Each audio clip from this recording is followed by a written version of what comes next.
యుద్ధం చంద్రబాబుకు జగన్కు మధ్య జరుగుతా ఉన్న యుద్ధం కాదు. ఈ యుద్ధం ప్రజలకి చంద్రబాబు మోసాలకు మధ్య జరుగుతా ఉన్న యుద్ధం. ఇది ఇంటింటికి పెన్షన్ అందించిన ప్రభుత్వానికి, దాన్ని ఆపిన బాబు దుర్మార్గానికి మధ్య జరుగుతా ఉన్న యుద్ధం. ఇది వారి మోసాలకి మనకున్న విశ్వసనీయతకు మధ్య జరుగుతా ఉన్న యుద్ధం. ఈ అబద్ధాల బాబుకు ఇద్దరు వంతలు.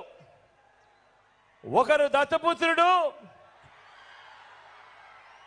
మరొకరు ఆయన వదినమ్మ. ఈ ముగ్గురు కలిసి రోడ్ల మీద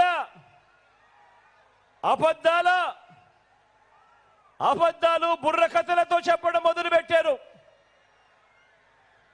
బాబు మోసాల బుర్రకథను వారిద్దరూ కూడా తందానా అంటూ ఈ మధ్యకాలంలో వాళ్ళందరూ కూడా రోడ్ల మీద కనిపిస్తా ఉన్నారు.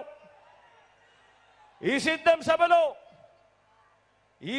సభలో మీ అందరి ముందు కూడా నేను ఒకటి చెప్పదలుచుకున్నా.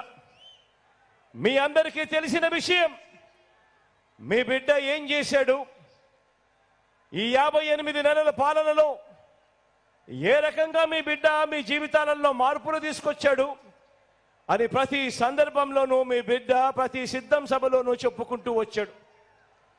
గతంలో ఎప్పుడూ కూడా జరగని విధంగా ఏ రకంగా మీ బిడ్డ మీ జీవితాలలో వెలుగులు నింపడానికి అడుగులు వేశాడు అని చెప్పుకుంటూ వచ్చాడు. ఆలోచన చేయమని చెప్పి మీ అందరితో కూడా ప్రతి అడుగులోనూ కూడా కోరుతూ వచ్చా.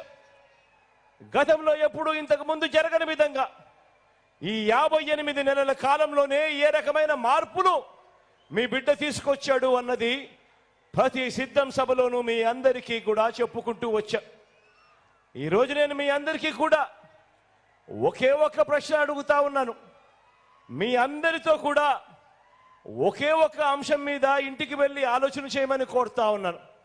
అదేమిటి అనంటే, మీ బిడ్డకు ఓటు వేయడము అనంటే ఈ 58 నెలలుగా మీకు జరుగుతా ఉన్న మంచిని మీరందరూ కూడా కొనసాగించేందుకు మీరు ఓటు వేస్తా ఉన్నారు అని దాని లెక్క. మీ బిడ్డకు కాకుండా చంద్రబాబు నాయుడు గారికి ఓటు వేయడము అనంటే దాని అర్థం ఈ 58 నెలలుగా మీకు జరుగుతా ఉన్న మంచిని మీరంతటి మీరే ఇక మాకు వద్దు అని మీరంతకు మీరే ఓటు వేసినట్టు అవుతుంది అన్నది కూడా గుర్తుపెట్టుకోమని కోరుతా ఉన్నా.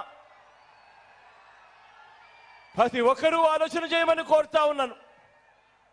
ఒక నాయకుడు అనేవాడు ఎలా ఉండాలి అని చెప్పి మనమంతా కూడా కోరుకుంటాం. మనమంతా సినిమాకు పోతాం. సినిమాకు పోయినప్పుడు సినిమాలో హీరోని చూస్తాం. అదే సినిమాలో మనం విలన్ను కూడా చూస్తాం. ఫలాని వాడు హీరో అని చెప్పడు,